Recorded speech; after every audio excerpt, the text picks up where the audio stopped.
Halo warga Indramayu. Halo warga Indramayu. Selamat datang di podcast Pemuda Pengen Tahu.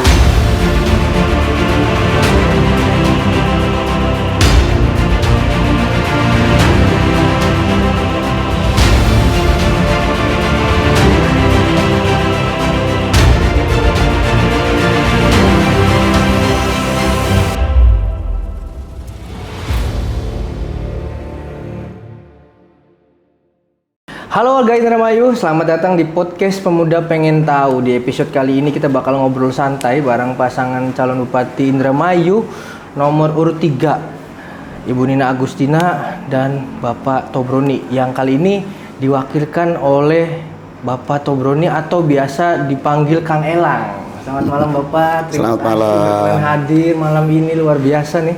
Ya, biasa di luar.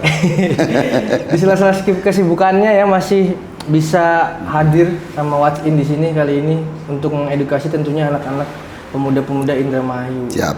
Tadi rutenya dari mana aja hari ini, Pak Haji? Hari ini kita tadi pagi di Kecamatan Sukagumiwang, terus kemudian ke Bangun 2, kemudian ke beberapa desa baik di Sukagumiwang maupun Bangun 2, terus kita sore ke Polo ya, di Singaraja. Kemudian habis maghrib kita menghadiri undangan dari tokoh masyarakat Indramayu yang punya rumah sakit Bapak Haji Mastika. Nah, terus kemudian baru datang ke sini nih. Luar biasa. Mohon maaf, coba baru bisa hadir. tangan dulu. Untuk saya manggilnya apa nih enaknya? Biar lebih akrab mungkin Kang Elang aja. Nah, ya. boleh silakan. Di sela-sela kesibukannya Kang Elang dari pagi ya, berkeliling beberapa desa sampai tadi maghrib pun masih hadir di sela-sela untuk menyapa masyarakat Indramayu. Luar biasa, terima kasih. Dan juga teman-teman, selain beliau ini adalah Cawabuk, beliau itu adalah seorang rektor. Jadi hari ini kita belajar kepada orang yang tepat. Kita langsung belajar kepada rektor ini. Luar biasa ya. Yap, Itu sama-sama dosennya belajar. banyak Pak ya. Luar biasa. Membawahi banyak dosen tuh ya. Langsung belajar sama rektor hari ini. Jadi kali ini tuh sebenarnya Pemuda Pengen Tahu, Kang. Pemuda Pengen Tahu itu dari Watch In sendiri adalah kira-kira pengen tahu nih gimana prosesnya sebelumnya menjadi Cawabuk sampai sekarang gitu, bagaimana prosesnya menjadi rektor seperti sekarang gitu. Boleh diceritakan dulu sebelumnya menjadi rektor prosesnya gimana Pak? Siap. Jadi dari awal dulu ya, bahwa saya selama hidup sampai dengan sekarang belum pernah minta jabatan. Dari jadi kepala sekolah, saya tahu-tahu awal saya merintis pendirian sekolah memang saya. Tapi saya nggak kepengen lah jadi kepala sekolah. Tapi kemudian akhirnya saya ditunjuk jadi kepala sekolah. Dan satu hal yang selalu saya ingin sampaikan, saya ingin memberikan yang terbaik untuk sekolah saya. Dan alhamdulillah selama beberapa tahun kemudian sekolah saya menjadi banyak peminat, karena memang kita SMK ya dalam hal ini banyak diminati oleh masyarakat. Itu kenapa? Karena ketika lulus itu bagaimana anak-anak bisa bekerja di berbagai macam perusahaan sesuai dengan bidangnya. Dan alhamdulillah anak-anak saya begitu lulus hampir semua terserap di dunia kerja selain mereka yang melanjutkan ke perguruan tinggi. Kemudian saya pun diminta untuk merintis pendirian perguruan tinggi. Saya rintis sampai dengan berdiri, sampai dengan SK keluar. Akhirnya saya juga yang ditunjuk jadi rektor. Awalnya bukan rektor ya, masih ketua ya, karena STKIP dulu. STKIP itu Sekolah Tinggi Keguruan dan Ilmu Pendidikan, yang menciptakan calon guru-guru yang profesional dan bisa bermanfaat bagi masyarakat luas. Dan alhamdulillah seiring berjalannya waktu, memang di awal begitu berdiri STKIP ini, mahasiswa yang pertama daftar itu ada kurang lebih 100 mahasiswa, tapi seiring berjalannya waktu berkurang. Apa nih kendalanya? Ternyata memang karena Indramayu masih mungkin tingkat perekonomian masih berada di garis tengah ya. Sehingga untuk mereka kuliah masih banyak kekurangan tentang biaya. Sehingga pada tahun berikutnya saya mencari peluang-peluang untuk beasiswa bagi para mahasiswa. Dan alhamdulillah saat itu langsung dapat beasiswa. Semua mahasiswa yang kuliah di sana terserap mendapatkan beasiswa secara keseluruhan, sehingga mereka bisa kuliah dan sampai dengan selesai tidak diminta biaya karena sudah dapat beasiswa dari pemerintah pusat lewat program namanya Bidik Misi. Dan sampai dengan sekarang kuliah di sana semuanya mendapatkan beasiswa Bidik Misi, sehingga mereka bisa kuliah secara gratis sampai dengan selesai mendapatkan gelar sarjana. Bahkan anak-anak kami yang kuliah di sana yang sudah lulus banyak sudah kerja di berbagai macam instansi, bahkan sebagian di antara mereka sudah menjadi pegawai negeri. Ini sebuah berkah bagi Luar biasa ini. masyarakat Indramayu, karena saya punya prinsip khairun nas anfa'uhum linnas. Sebaik-baik orang adalah yang bermanfaat bagi sesamanya. Betul Kang, setuju. Kira-kira nih dari pertama terbukanya jalur bidik misi itu ada berapa Kang ini yang diluluskan nih mahasiswanya sampai sekarang nih? Sekarang sebenarnya belum banyak ya. Paling kurang lebih ada baru 600-an mahasiswa yang sudah lulus dari Universitas Darul Ma'arif ini. Oh, luar biasa. Dan saya juga tadi ditanyakan tentang proses bagaimana saya menjadi calon wakil bupati. Ya, gitu. Nah, betul. ini saya lagi enak-enak jadi kepala sekolah, jadi rektor, bahkan jadi pegawai negeri. Jadi pegawai negeri pun saya juga nggak kepengen ya. Oke. Tahu-tahu waktu itu saya diminta untuk daftar, udahlah ikut aja, coba barangkali aja masuk. Ternyata diterima, alhamdulillah. Ya sudah. Ya lagi enak-enak duduk di zona nyaman gini, nggak usah mikirin politik, nggak usah mikirin konstituen. Konstituen adalah mahasiswa saya, siswa saya. Tahu-tahu saya di awal 2023 itu kebetulan kakak saya ya, Haji Dedi Wahidi, anggota DPR RI yang 3 periode saat itu, manggil saya, kamu sebaiknya ikut saya mungkin barangkali ini pencalonan yang terakhir ya di DPR RI, kamu sebaiknya magang dulu di DPRD provinsi. Saya katakan, aduh saya ini kan PNS, saya bilang, ya udah mundur saja. Tapi nggak ada pensiunan loh, karena saya belum cukup umur untuk mencapai 50 tahun itu.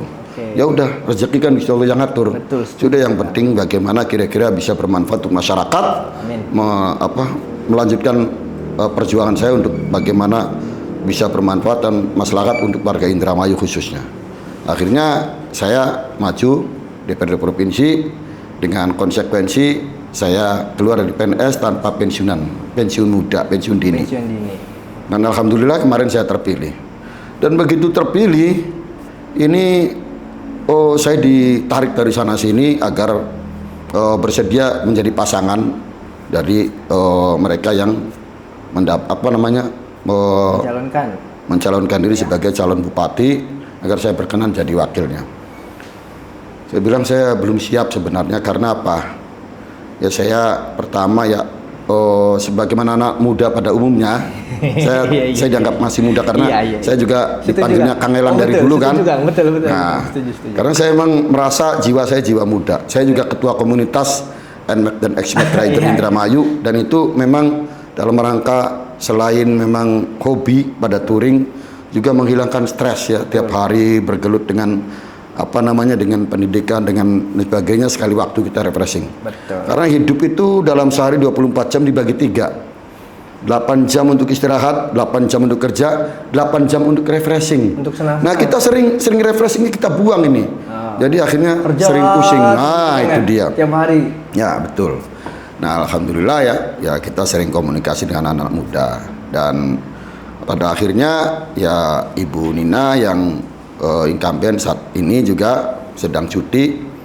Waktu itu sampai 4 kali saya diminta, bukan apa-apa ya. Saya merasa bahwa saya belum siap itu bukan karena saya tidak mau, bukan. Tapi karena saya merasa bahwa jabatan itu adalah amanat. Dan amanat itu harus diselesaikan, dan amanat itu harus dilaksanakan dengan baik. Karena ketika kita tidak bisa menjalankan tugas dengan amanat, maka itu kita zalim. Nah, kalau kita tuh pertanggungjawabannya bukan hanya di dunia, di akhirat kelak juga akan dimintai pertanggungjawabannya setiap pemimpin itu. Betul. Apalagi jadi wakil bupati nanti ke depan, saya bagaimana Bro, ini Misalnya setiap di akhirat kelak nanti saya ditanya, bro nih, kamu sudah ngapain saja selama 5 tahun jadi wakil bupati? Lihat wargamu, masih banyak yang rumahnya reot, rumahnya gubuk dan sebagainya. Nah, kamu masuk neraka dulu.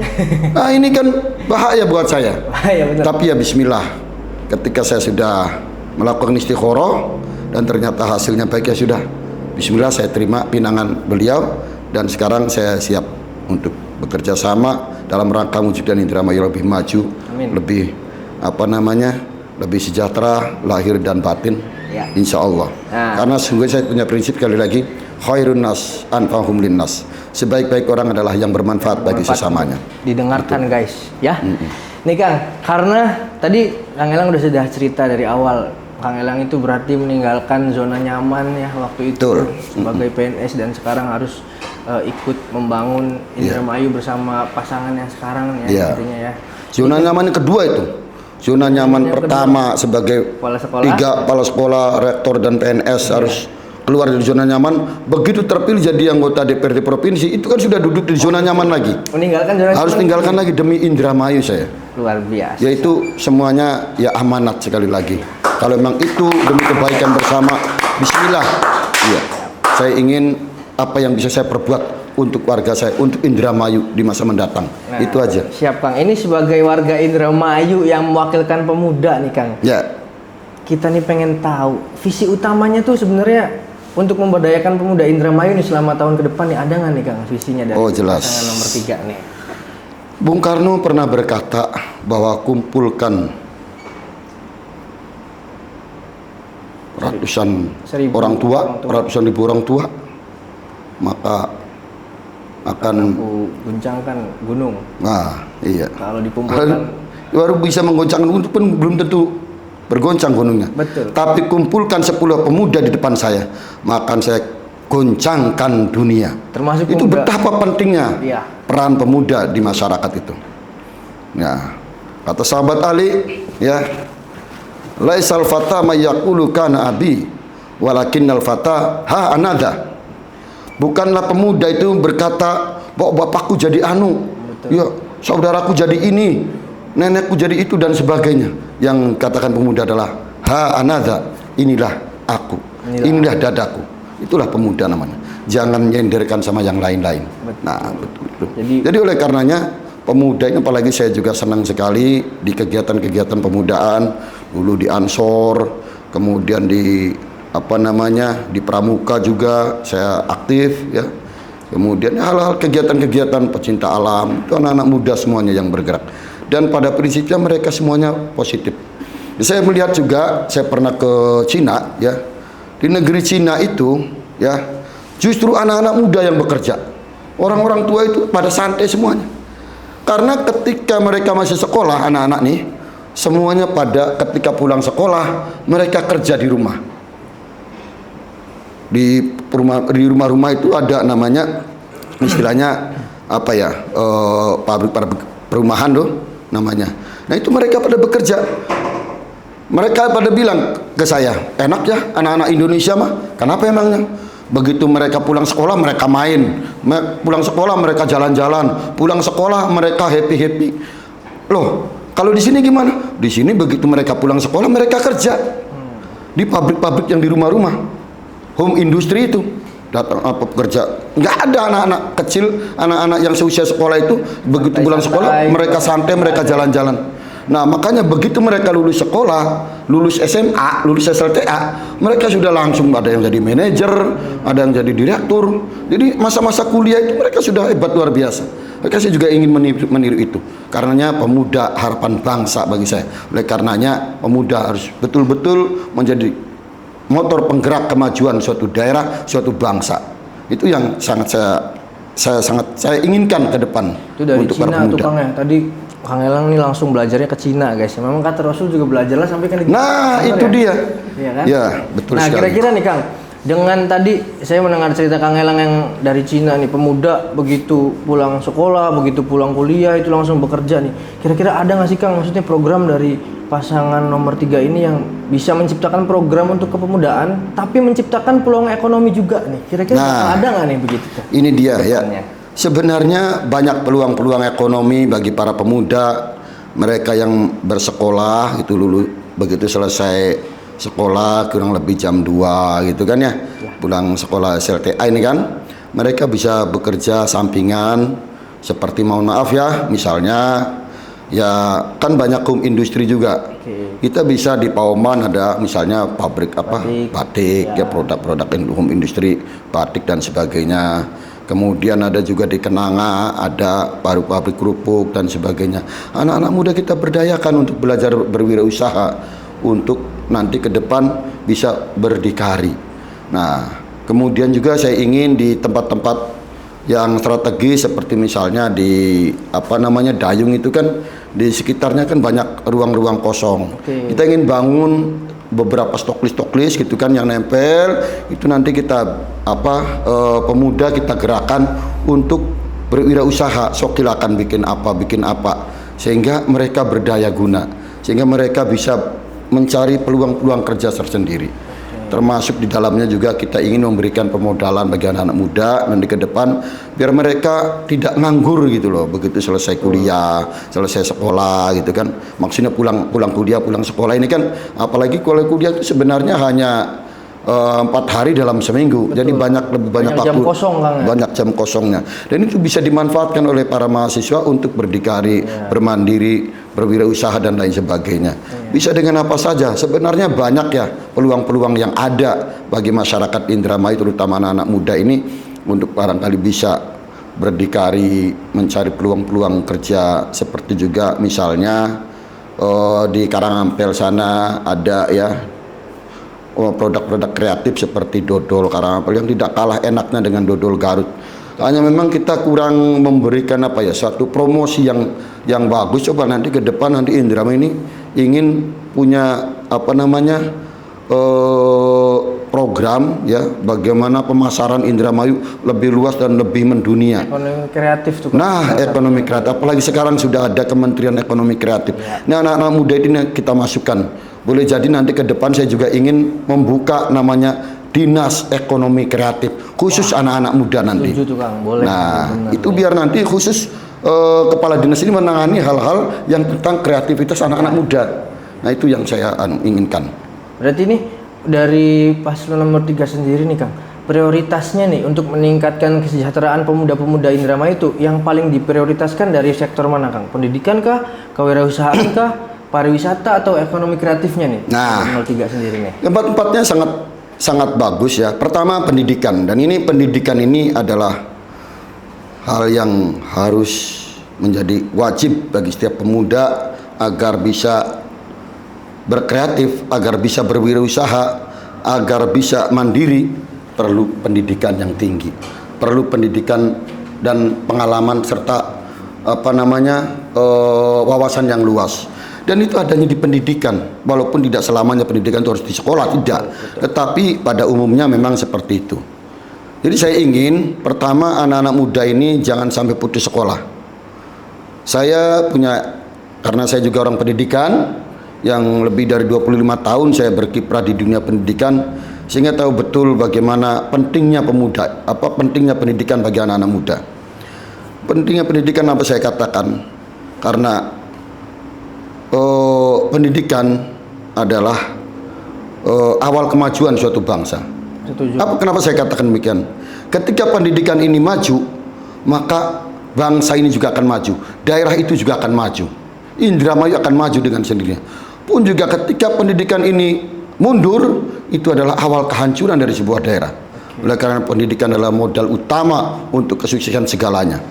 Nah, terkait dengan hal itu, SD sudah gratis, SMP gratis, SMA pun sebenarnya SLTA pun sudah gratis.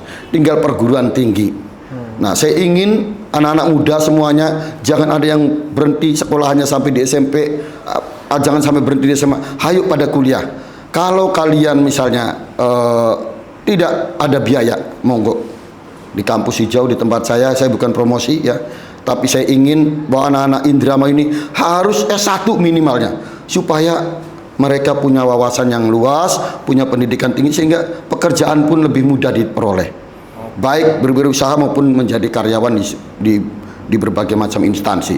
Itu yang paling utama ya pemuda. Pendidikan paling utama nih, Kang. Nah, Ya. pendidikan. Pendidikan. Kemudian yang kedua tentang apa namanya tadi? Pariwisata. Pariwisata. Nah, ini pariwisata. Nah, ini nih. Saya mohon maaf ya, tahun kemarin saya ke Dubai, luar biasa pariwisatanya di sana. Elang nih berarti ya. Ya. Dari Cina ke Dubai nih, Kang. Kalau di Cina itu tahun 2012. Oh, kemarin baru ke Dubai. Nah, tahun kemarin itu di Dubai, saya dapat cerita. Nah, Dubai itu termasuk bagian dari negara Kuwait. Ya. Kuwait betul? Betul nggak? Iya, Kuwait. Salah. Qatar. Oh, beda ya? Saya belum pernah Beda. ke Dubai soalnya, Kang. Boleh lah nanti diajak. Qatar ya. Nah, sekarang presidennya itu yang ada di jalan layang jalan tol Cikampek, Ya. Jakarta tuh. Oke. Namanya MBZ.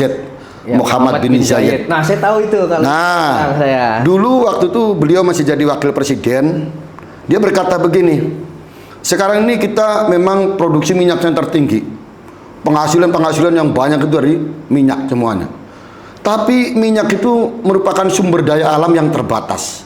Jadi suatu ketika akan habis namanya sumber daya alam ini. Akan terkerukkan terus, diambil terus kan, lama-lama akan habis. Nah, saat itu kita akan miskin lagi. Bagaimana kira-kira kita tetap maju? Nah, tanpa harus mengandalkan Sumber daya minyak yang gitu. terbatas gitu ya. Kita harus punya apa namanya terobosan baru. Apa ini kira-kira? Akhirnya setelah rapat pemikiran, akhirnya dapatlah ide, yakni pariwisata. Pariwisata. Maka dibangunlah pariwisata yang berkelas dunia. Mengapa dikatakan kelas dunia? Banyak rekor-rekor di sana. Gedung tertinggi di dunia di mana? Di Qatar, di Dubai. Apa namanya di Dubai. Dubai. Namanya Burj Khalifa, itu gedung tertinggi di dunia. Hotel termahal di dunia di mana? Di Dubai juga. Hotel di dalam laut. Ya, ini sekali nginep di situ bisa beli mobil lumayan itu. Bisa Dan lihat laut juga tuh, Kang. bisa lihat laut. Jadi barangkali belum menikah, mangga nanti kalau nikah pas honeymoon di sana. Wah, saya harus kumpulin berapa Jadi tahun begitu ya? turun, begitu masuk kamar itu sekelilingnya laut semuanya. Itu sektor luar biasa pariwisatanya memang. luar biasa. Dan mahal. Pokoknya yang saya aneh ya di Dubai itu walaupun siang hari, walaupun sore pagi ya jam 9 pagi. Di Indonesia kan masih adem ya jam 9. Di sana sudah panas banget cuaca tuh. Apa ya? Kalau bahasa Jawa mah angar gitu loh. Angar. Iya. Gawe ireng. Nah, Kang. jadi walaupun udaranya panas itu. Panas, iya. Tapi anehnya pariwisata itu luar biasa di sana. Sekarang tahun kemarin itu setelah dinilai penghasilan terbesar di Dubai itu apa? Ternyata bukan minyak lagi, minyak sudah urutan kedua. Urutan pertama adalah pariwisata. Oleh karenanya saya juga ingin di Indramayu ini ada berbagai macam pariwisata. Nah, seperti kemarin saya baru pulang dari Bali, lihat apa namanya Nusa Penida ya. Ya. Nusa Penida itu adalah sebuah pulau di Pulau Bali, ada pulau lagi namanya Nusa Penida. Saya ingin ke depan yang namanya Pulau Biawak, saya ingin jadi Nusa Penidanya Indramayu. Setuju, Kang. Kelak nanti pariwisata kita kembangkan di sana. Setuju. Termasuk nanti saya ingin datangkan investor-investor yang dari luar agar bisa membangun pariwisata di Indramayu. Seperti juga di Kuningan itu luar biasa rekayasanya sehingga banyak orang ke sana. Indramayu nggak akan kalah insya Allah. Amin. Terutama yang kita kembangkan, investor kita datangkan agar lebih diciptakan nuansa kehidupan yang lebih menarik gitu loh pariwisatanya. Termasuk di keliling di Karangsong kita bangun lagi pariwisata yang sangat bagus sehingga menarik minat bagi baik wisatawan domestik lokal maupun wisatawan luar, terutama luar negeri. Nah, di Bali aja bisa, kenapa kita nggak bisa? Betul, Insya Allah semuanya nggak ada yang tidak mungkin. Termasuk nih di Cipancu, ada waduk Cipancu di sana yang sudah mati puluhan tahun ya di sana itu, namanya waduk Cipancu. Itu luasnya 700 hektar. Nah kemarin itu Ibu Bupati bersama kakak saya anggota DPR RI Komisi 5 datang ke sana bersama BBWS ya, ingin mengeruk kembali, ingin menghidupkan waduk itu. Nah, waduk itu dihidupkan nanti, tapi tanahnya mau dibuang ke mana? Iya. Akhirnya punya pikir bagaimana kalau di tengahnya kita bikin pariwisata. Jadi dari 700 hektar itu kira-kira 100 hektar dibuat tengah-tengah kayak Pulau Samosir itu. Iya. Jadi sekelilingnya air semuanya, di tengah-tengahnya pariwisata nanti. Nah, di situ akan luar biasa 100 hektar lah kita bikin pariwisatanya di situ. Insya Allah wisatawan akan datang ke sana dan itu menjadi PAD Indramayu. Setuju Kang. Iya. Biar saya nggak usah jauh-jauh honeymoon ke sana Kang. Betul, nah itu dia. Ya anak-anak muda ini kita gerakkan semuanya di berbagai sektor pariwisata. Kita langsung, ini anak-anak muda yang bisa bergerak. Nah, orang-orang tua biarlah jadi penonton saja. Yang sudah istilahnya sudah udur lah ya. Yang anak-anak muda inilah kita gerakkan untuk berbagai sektor, baik dalam bidang pariwisata, pendidikan, ekonomi dan lain sebagainya. Karena sekali lagi pemuda adalah harapan bangsa yang menjadi motor penggerak kemajuan suatu bangsa, suatu daerah. Setuju. Tadi pertanyaannya ada di bidang pendidikan dan juga tadi pariwisata Kang. Kalau misalkan tadi sudah terjawab tuh di bidang pendidikan ya, bisa kuliah gratis Kang. Ya. Di kampus hijau nih. Boleh. Asalkan pintar. Asalkan pintar ya. Nih, beasiswanya nih. Saya sebenarnya memang seharusnya ada sepintar ya. Tapi begini, saya ingin berupaya agar anak-anak Indramayu bisa kuliah semuanya. Apalagi yang tidak mampu, saya ingin bantu mereka. Siap. Karena sekali lagi prinsip saya khairun nas anfa'uhum linnas.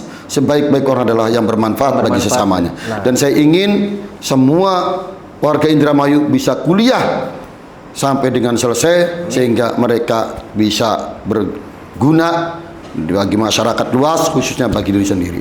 Iya, pemuda-pemuda dan orang tua nih sudah ada harapannya nih ya, bisa kuliah gratis. Tadi mungkin nanti jalurnya bisa tanya-tanya ya ke teman-teman yang ada di kampus sana, apa aja syaratnya ya, yang sudah terbuka, sudah terjawab tadi. Oke, tadi pendidikan sudah, pariwisata sudah. Kira-kira ekonomi kreatifnya nih Kang Indramayu nih, kita sebagai pemuda kadang seperti yang tadi Kang Elang bicarakan, kadang tuh bingung kita kalau misalkan mau jualan gitu tapi nggak punya mentor buat bikin produk yang produknya biar menarik tuh Kang. Oke, iya iya. Tadi kan Kang Elang bicara tentang kalau dibikin nih nanti sektornya khusus craft gitu. Begini ya, ada yang namanya studi banding. Anak-anak yang berminat di apa ini? Misalnya anak-anak nih ada yang anak-anak muda ini berminat di misalnya ukir-ukiran, misal contoh. Ya kita bawa pendidikan ke Jepara. Selama berapa lama di sana sampai dengan mereka bisa, kita biayai oleh Pemda, nanti dibiayai sana sampai dengan bisa. Terus kalau pulang ke sini, masalahnya kan begini ya. Kayu-kayu yang di Indramayu ini ya, kita jual dalam kondisi gelondongan, dijual ke Jepara. Begitu dari Jepara diukir-ukir bagus, dijual ke Indramayu lagi dengan harga yang berlipat-lipat. Nah, orang Indramayu bisa loh memanfaatkan itu semua dengan belajar ke sana. Nah, ilmu itu ilmu nurun. Ilmu itu bukan hanya cahaya, tapi ilmu itu juga meniru kesuksesan orang lain. Nah, selain itu juga, selain misalnya tadi ya ukir-ukiran, terus apa lagi misalnya yang kira-kira diminati oleh anak-anak muda, di mana kita ada daerah, suatu daerah yang punya keistimewaan, kita pelajari di sana. Semuanya bisa pelajari kon. Manjadda wajada, barang siapa yang bersungguh-sungguh pasti berhasil sesungguhnya. Nah itu sebenarnya itu dengan ilmu nurun itu semuanya akan bisa. Siap. Nah itu tadi di bidang ekonomi kreatif. Nanti mungkin tadi kan Kang Elang cerita bakalan nanti dibikin khusus untuk mengurusi ekonomi kreatif nih pemuda-pemuda. Betul. Iya. Mudah-mudahan nanti bisa terlaksana nih Kang. Oh iya, ya itu tadi dengan adanya kita wadah namanya Dinas Ekonomi Kreatif itu, Dinas Pemuda dan Ekonomi Kreatif ini akan membawa anak-anak kita untuk belajar kreativitas tentang apapun yang menjadi minat dan bakat mereka. Termasuk dalam bidang olahraga juga nanti anak-anak kita kembangkan. Orang-orang hebat, orang-orang yang sudah pensiunan, atlet-atlet yang sudah bagus kita rekrut untuk menjadi pelatih di antara mereka. Ya kita gaji mereka supaya tidak jadi gelandangan. Bagaimana coba? Masih ingat gak Elias Pikal? Petinju nasional yang luar biasa mendunia. Sekarang jadi satpam loh. yang gajinya hanya seberapa. Kita ingin menghormati jasa-jasa mereka, orang yang berjasa, agar makanya kita tempatkan di tempat yang mulia, menjadi pelatih-pelatih anak-anak yang bisa punya potensi yang bagus. Setuju Kang, biar kita pemuda-pemuda ini punya harapan lah Kang, punya Betul masa sekali. depan. Ya, betul. Karena justru di diri pemuda inilah kemajuan suatu bangsa, kemajuan suatu daerah di pundak mereka itulah. Karena subhanul yaum rijalul ghadi. Pemuda masa kini adalah pemimpin di masa mendatang. Diingat-ingat Cahku, pemuda masa kini adalah pemuda yang akan masa datang Kang. Iya, pemimpin di masa mendatang. Pemimpin yang akan di masa yang akan datang Kang. Tadi dulu Kang. Sebelum kita lanjut ke pertanyaan selanjutnya, saya mau mengambilkan minum dulu Kang, biar rileks Kang ya. Siap. Biar Santai. kayaknya dari tadi capek Kang Elang muter-muter ya. Jadi, mohon izin Oke. Kang, maaf. Siap. Biar minum dulu. Makasih. Tuh, oke Kang. Tadi sudah bicara tentang bagaimana ada pariwisata, ada pendidikan, terus juga nanti mungkin kedepannya Kang Elang khusus akan bikinkan dinas untuk mengurusi masalah pemuda dan ekonomi kreatif. Betul.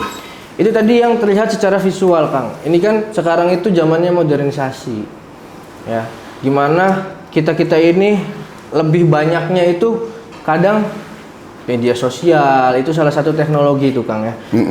Ini mungkin bisa nggak nih Kang kira-kira ke depan nih dari Paslon 03 menciptakan peluang bagi generasi muda Indramayu nih, tapi di bab teknologi nih Kang.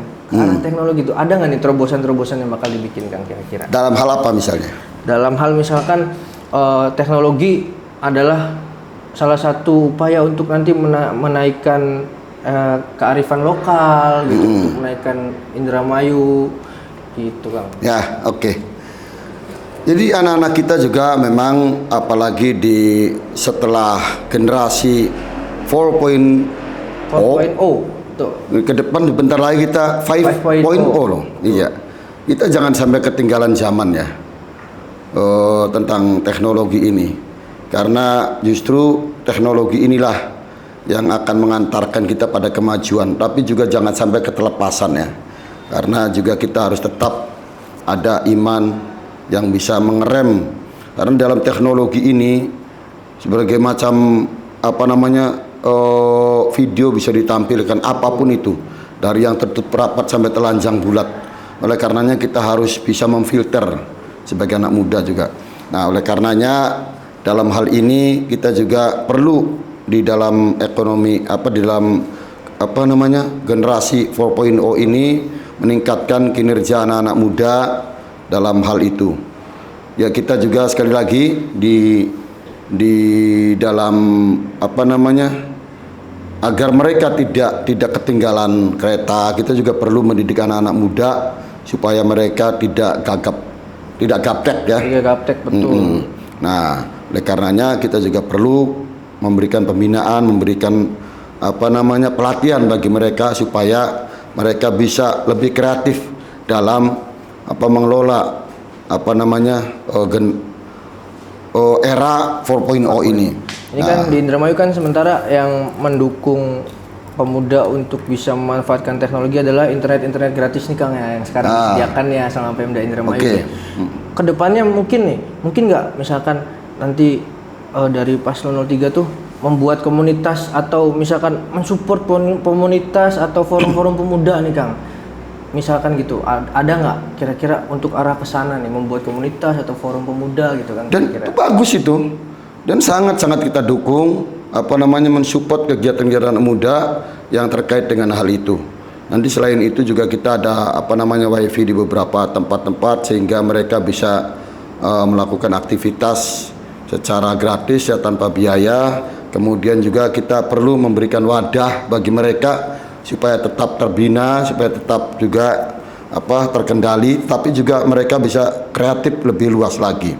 Termasuk juga mereka bisa jual beli di dalam menggunakan teknologi ini, mengeksplor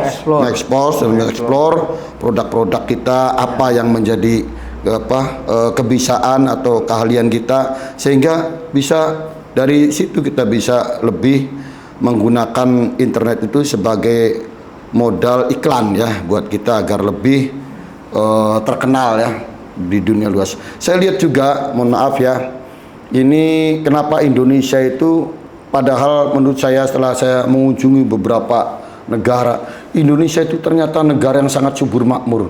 Kenapa kok kalah dengan Singapura, dengan Dubai, dengan negara-negara lainnya? Karena kurangnya promosi. Nah, Indramayu ini kita akan promosikan yang luar biasa, sehingga di mata kabupaten kota lain, bahkan di mata provinsi lain, bahkan di mata dunia, Indramayu akan tahu, masyarakat dunia akan tahu bahwa Indramayu adalah mutiara yang sangat luar biasa. Betul. Kita kembangkan rekayasa, baik pariwisata, kemudian hal-hal yang terkait dengan keindahan Indramayu ini kita lestarikan. Insya Allah Indramayu ke depan akan lebih maju lagi. Amin, amin, amin Kang. Itu harapan kami semua Kang. Karena generasi kami ini sekarang selain bergelut dengan industri 4.0 itu bergelut dengan teknologi. Betul. Gitu Kang. Dimana kan pemuda-pemuda daerah seperti kami itu kan mungkin terbatas ya untuk bisa memiliki teknologi seperti teman-teman di luar sana nih Kang. Di luar negeri kan teknologinya sudah luar biasa gitu kan. Terus juga kalau di daerah itu kan biasanya kita terbatas dengan nggak ada nih wadahnya nih Kang. Kita pemuda nih kumpul ngobrol kanda kampung mereka Kang. Jadi tidak ada yang bisa untuk kira-kira kita tempatnya berkumpul atau ada forum gitu yang bisa nantinya ketika ada forum kita bisa diskusi tentang bisnis, kita bisa diskusi tentang pariwisata, itu belum ada tuh Kang di Indramayu. Nah, oleh karenanya kita juga nanti sebagai pemimpin daerah akan memberikan wadah khusus bagi anak-anak muda, terutama di bidang IT juga. Mereka akan kita berikan selain wadah juga kita pembinaan dan pelatihan, sehingga dan kita ngumpul itu kira-kira bermanfaat lah. Betul Kang. Sebenarnya ada 3 komponen ya, tiga golongan orang-orang. Pertama, golongan orang-orang yang maaf ya, dalam tanda kutip orang-orang rendahan. Mereka yang membicarakan kejelekan orang lain. Betul. Ketika berkumpul itu hanya membicarakan kejelekan orang lain. Golongan yang kedua, orang yang pada umumnya lah, menengah lah, yakni mereka yang membicarakan tentang peristiwa, tentang hal-hal yang aktual, tentang hal-hal yang lagi tren. Itu mereka golongan. Nah, ini golongan orang-orang hebat itu ketika anak-anak muda pada kumpul membicarakan tentang ide dan masa depan. Itulah orang-orang hebat itu. Gimana nih ke depan kita harus bikin apa? Kita bikin kreativitas apa? Itu kumpulannya perlu kita wadahi ya. Nah, oleh karenanya nanti juga kita bikin satu wadah bagi anak-anak muda supaya mereka bisa tersalurkan apa yang menjadi aspirasi mereka.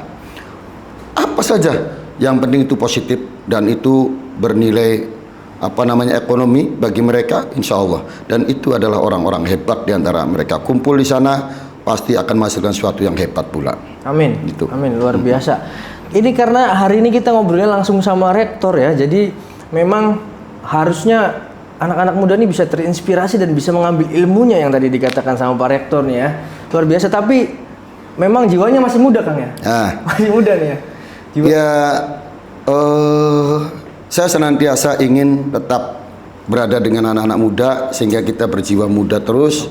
Kebetulan saya juga bertemu dengan para mahasiswa, dengan siswa, sehingga saya terinspirasi dengan apa-apa yang menjadi keinginan mereka. Sehingga saya juga ingin ya, supaya lebih lebur lagi saya masuk ke komunitas, supaya lebih apa keinginan mereka sesungguhnya tuh. Jadi muda terus Kang ya, makanya sekarang ini muda terus nih. Makanya saya nggak mau nganggilnya Kang Elang karena kita biar akrab gitu. Umurnya juga kan mungkin baru 17 tahun lebih aja. Oke, kalau begitu. Tadi sudah ngobrolin masalah tadi, mungkin nanti kedepannya anak-anak Indramayu bakal dibikinkan wadah ya. Yang kedua juga anak-anak Indramayu nanti mungkin ada program-program yang bisa meniru seperti Cina. Begitu selesai sekolah, begitu selesai kuliah, jamnya kosong, jam yang kosong bakal dibikinkan tuh biar kerja ya kan ya, biar terus-terusan mereka produktif. Ya, oke. Selain mereka juga kreatif ya, kebetulan ya pemerintahan Ibu Nina walaupun 3,5 tahun bahkan efektifnya baru 1,5 tahun ya. Tapi beliau sudah menggagas suatu hal yang luar biasa hingga mendatangkan para investor ke Indramayu ini. Beberapa diantaranya sekarang di Kerangkeng itu sedang dibangun pabrik sepatu Nike. Oke. Nah, tahun depan itu sudah jadi, insya Allah butuh tenaga kerja 15.000 karyawan. 15.000. Itu 80% wajib orang Indramayu yang kerja di situ. Luar biasa. Sekarang juga di Losarang sedang dibangun kawasan industri seluas 1.000 hektar. 1.000 hektar itu kurang lebih 2 desa luasnya, kan cukup luas. Itu ada kurang lebih 10 perusahaan yang datang berinvestasi di sana. Ada pabrik mobil, ada pabrik motor, pabrik pakaian dan lain-lain sedang dibangun di sana. Mudah-mudahan tahun depan sudah selesai. Itu membutuhkan tenaga kerja berapa? 100.000 tenaga kerja. Sehingga anak-anak muda di sini habis semuanya pada bekerja. Selain yang punya kreativitas, punya ide-ide cemerlang untuk bagaimana membangun Indramayu lebih maju lagi, baik dirinya sendiri maupun bermanfaat bagi orang lain. Itu yang paling penting, sehingga pengangguran semakin tidak ada. Amin. Kamu tahu nggak? Kalian tahu kenapa? Sekarang akhir-akhir ini kita hampir nggak pernah mendengar lagi adanya orang dibegal, orang dimaling. Kalau dulu mah sering banget tiap hari kan, orang-orang dibegal itu. Karena anak-anak mudanya sudah pada bekerja kebanyakan kan, sehingga mereka tidak lagi mikirkan begal garong. Dulu kenapa pada begal garong? Karena pekerjaan nggak ada, sementara anak istri butuh makan. Sehingga nyari pekerjaan susah, nyari yang gampang aja, akhirnya jadi bencoleng, akhirnya jadi garong, akhirnya jadi jambret, akhirnya jadi begal. Nah, ketika lapangan kerjaan itu banyak, ada semuanya, maka dengan sendirinya orang-orang yang begal itu sudah bekerja dan akhirnya tidak lagi memikirkan begal dan lain sebagainya. Sekarang semua sudah bekerja, mereka sudah memiliki pekerjaan dan uang. Betul. Sehingga mereka hidupnya sudah cukup mapan. Betul. Kalau misalkan sudah kerja tuh biasanya nanti mikirin besok mau beli apa, Kang. Nah, besok kita arep tuku motor apa ya, Bang? Ya, bakal wis kerja kabeh Kang ya. Betul. Memang Indonesia itu konsumtif ya. Termasuk saya sendiri juga termasuk orang yang konsumtif loh. Iya. Suka fashion, suka segalanya ya. Tapi ya jangan lupa tetap kita juga bisa menata ekonomi diri kita. Kita penghasilan 5 juta per bulan contohnya. Ya harus pengeluaran maksimal 2,5 juta dalam sebulan, sehingga 2,5-nya ini dibuat investasi, ada yang buat nabung, ada yang buat pendidikan dan sebagainya, sehingga ke depan kita semakin lama semakin numpuk tabungan kita dan bisa untuk hari masa esok ya. Jangan sampai kadangkala kita nih baru kerja langsung pikiran tadi kan, wah pengen motor anyar lah, bagian kredit kah? Oh, gitu. Saya kalau sudah nanti bekerja nanti ya Kang ya, saya mungkin mikirnya besok saya mau beli motor apa gitu ya Kang. Kalau gitu jadi nggak ada kepikiran memang buat jahat Kang gitu kan. Iya. Kang. Betul. Menurut Kang Elang nih ya, seberapa penting sih peran pemuda ini ya untuk bisa membantu peran pemerintahan daerah, dan bagaimana Kang Elang sendiri nanti bakal melibatkan anak-anak muda nih? Subhanallah, justru di tangan pemuda lah kemajuan suatu bangsa, suatu daerah itu. Karenanya ya kami akan memerankan pemuda dengan semaksimal mungkin di berbagai sektor, di berbagai bidang, sehingga mereka berada di mana-mana di berbagai lini, sehingga kemajuan itu tinggal menunggu waktu saja. Tadi kan saya bilang di pendidikan mereka harus tetap kuliah sampai dengan selesai dengan biaya seringan-ringannya biaya. Kemudian di dalam pariwisata bagaimana mereka diberdayakan di berbagai macam pariwisata sehingga mereka semuanya bekerja. Kemudian juga di ekonomi kreatifnya juga mereka dibuat bagaimana punya keahlian-keahlian yang tadi ditanyakan, keahlian ini di daerah mana nih yang punya keahlian, ayo kita berguru di sana. Bagaimana daerah mana daerah kita bisa, semuanya kita kembangkan sehingga ketika mereka pulang ke sini mereka sudah berbekal ilmu itu, mereka tinggal dikembangkan saja. Kita berikan modal dan mereka bisa punya usaha sendiri, dan kita tidak perlu lagi beli ukiran jati di Jepara. Sudah cukup anak-anak muda di sini sudah punya pekerjaan sendiri, lebih murah dan lebih efisien dari kita, oleh kita dan untuk kita sendiri. Luar biasa. Tepuk tangan. Itu tadi, nah ini pertanyaan terakhir nih. Tadi sudah berbicara dari awal Kang Elang jadi kepala sekolah, jadi juga jadi rektor, jadi anggota dewan juga ya, sampai sekarang akhirnya memutuskan untuk menjadi cawagup nih ya. Ini pertanyaan terakhir Kang. Nanti kalau misalkan kepilih nih Kang, kira-kira ini yang bertanya sebagai anak muda nih Kang ya. Kira-kira nanti kalau misalkan kepilih nih, berencana membuka ruang lebih besar nggak untuk pemuda kita nih, Indramayu nih Kang, berpartisipasi dalam mengambil keputusan gitu loh Kang? Oh iya, ya dalam pramuka, apa itu pramuka itu? Pramuka itu praja muda karana, pemuda yang giat bekerja, dan itu menjadi motor penggerak bagi saya. Apapun yang menjadi keputusan-keputusan yang akan kita ambil, akan selalu kita diskusikan dengan anak-anak muda yang punya kreativitas, yang punya intelektualitas, sehingga mereka bisa memberikan masukan kepada kita demi kemajuan warga Indramayu di masa mendatang. Itu yang paling penting. Anak-anak muda ini sekali lagi adalah motor penggerak suatu bangsa. Oleh karena jangan pernah tinggalkan anak muda. Karena sekali lagi seperti kata Bung Karno, kumpulkan 10 anak muda, maka akan kita goncangkan dunia. Artinya apa? Betapa pentingnya anak muda. Seperti tadi juga saya katakan, subhanul yaum rijalul khoti, bahwa pemuda masa kini itu adalah pemimpin di masa mendatang. Jangan nafikan itu. 5-10 tahun yang akan datang, 20 tahun yang akan datang, kita ini kan diganti oleh anak-anak muda. Kalau anak-anak mudanya tidak siap, maka runtuhlah bangsa ini, runtuhlah daerah itu. Jadi anak-anak muda juga harus siap nanti untuk menjadi pengganti kita di masa yang akan datang. Amin, siap. Nah, itu siap. memang. Siap. Oleh karenanya kita juga sebagai orang-orang tua, artinya ya, sekarang ini saya memposisikan orang tua gitu ya. Artinya begini, ya kita juga harus menyiapkan anak muda ini untuk Indramayu di masa mendatang harus lebih giat lagi, lebih bagus lagi, lebih hebat lagi dari yang sekarang ini. Amin. Karena seperti juga produk handphone ya. Dari tahun ke tahun mengalami kemajuan karena adanya anak muda yang punya kreativitas tinggi. Ya, kita ini semakin bodoh saja. Tingkatnya itu orang Indonesia itu masih S3 aja kuliah tuh. Coba ada S4, ada S5, S6. Ini kayak apa namanya? HP. Kayak handphone Korea ini loh. S25 kan? Iya, ini sampai S25. Woi, coba kalau kuliah kita sampai S25, botak kita kan. Tapi perlu kita catat ya, bahwa orang Indonesia itu katanya malas ya. Harus kita buang kikis habis nih. Bahkan ada anekdot mengatakan para arkeolog itu mencari batok kepala orang-orang zaman dahulu kala, itu yang dicari otaknya otak Indonesia katanya. Kenapa? Otaknya masih utuh katanya, belum dipakai.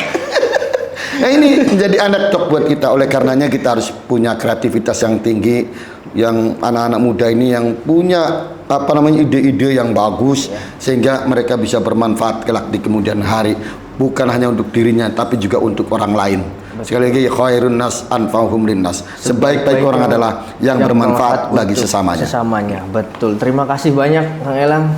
Tadi sudah terjawab semua teman-teman ya. Sudah, pertama ada motivasi hari ini, yang kedua ada solusinya tadi ya teman-teman yang mau kuliah, yang ketiga juga tadi pesan-pesannya untuk anak-anak muda Indramayu bisa lebih kreatif lagi, dan mungkin nanti akan dilibatkan ya, akan ikut berpartisipasi dalam pengambilan keputusan yang akan diputuskan oleh Pemda nih. Harus ikut andil kita nih sebagai masyarakat Indramayu dan pemuda-pemuda Indramayu ya.